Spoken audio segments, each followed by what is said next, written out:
श्री राम समर्थ। गृहस्थ की स्थिति कैसी होती है? सभी संतों ने गृहस्थी की बीमारी पर अचूक दवाई बताई है। सभी संत अपने तय श्रेष्ठ है। उनमें से समर्थ रामदास स्वामी जी ने विषयांध लोगों का मन कहाँ उलझा है यह देखा और बाद में बीमारी का निष्कर्ष निकाला।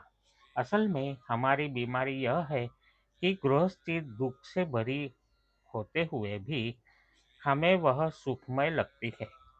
यदि हमें ज्ञात हुआ कि बीमारी कौन सी है और तदनुसार हमने दवाई नहीं ली तो बीमारी ठीक कैसे होगी? जैसी बीमारी, जैसी व्याधि, वैसी दवाई लेनी चाहिए। अजीर्ण से पेट में दर्द होता हो और हमने यदि सोचा कि भूख लगी है इसलिए दर्द हो रहा है और हमने कुछ अधिक खा लिया तो दर्द कैसे मिटेगा? संसार यानी गृहस्थी जिसे दुखमय लगती है उसी को परमार्थ का उपयोग होगा। कोई शराबी शराब के कारण अपना सर्वस्व नष्ट कर देता है।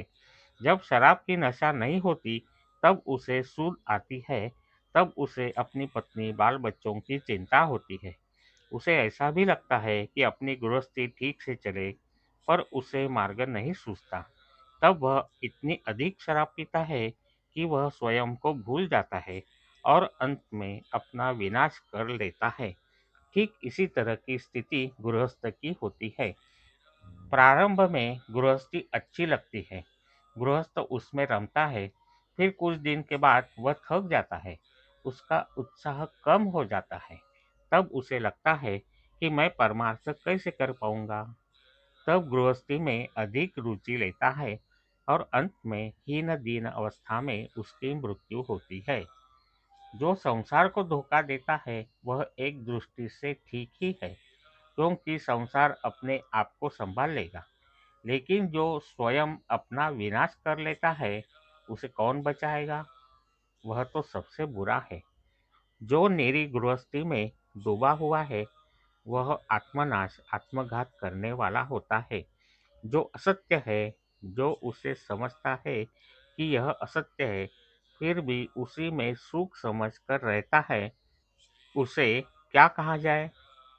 जो भगवान ने दिया है वह सब केवल मेरे लिए ही दिया है, ऐसा समझकर वह उसी में लीन हो जाता है।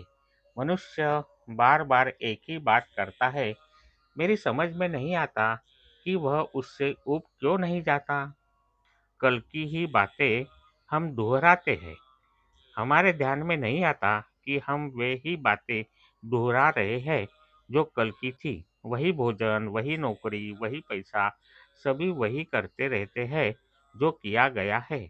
इसका कारण यह है कि विषय भावना बहुत प्रिय होगी या लोक का कोई तृप्ति नहीं होगी।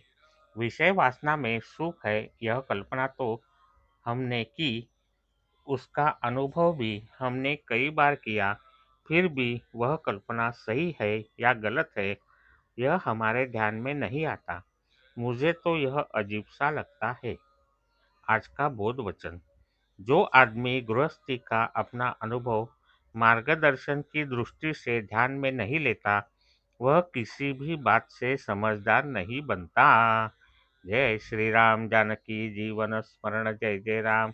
श्री राम समर्थ।